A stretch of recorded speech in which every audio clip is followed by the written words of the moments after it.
ابيض بالصلاة على النبي عليك يا واجهة البلد، اللهم صل على النبي. الله يعينك يا عم الحاج. كنا عاوزين نستأذن حضرتك كده يا عم الحاج ونعرف انت بتعمل ايه. بدر الرز وبنزحفه عشان نروي مشتل. النهارده 4/5/2025. اه. انت كده بتجهز مشتل الرز اه. بالصلاة على النبي. عليه الصلاه والسلام. يعني دي المرحلة الكام يا واجهة البلد؟ يعني كم ازاي انت يعني؟ عملت ايه يعني دلوقتي احنا عشان نجهز المشتل نعمل ايه؟ بنفرك المشتل ساعة الله وبركاته، نفرك المشتل وننشفه ونبدأ ونزحفه ونروح بدر الرز ونزحف الرز انت تاني. كده بطل الرز اهو، اه. وتقوم انت تزحف على كده. اه بنزحفه على كده طيب. وننزل ميه. طيب عمر المشتل دي بيبقى كام يا واجهة البلد؟ المشتل من 30 ل 35.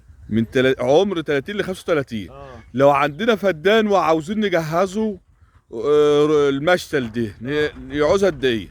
من الرز اللي هو شكارة 25 من 5 ل 6. من 5 شكاير ل6. اه.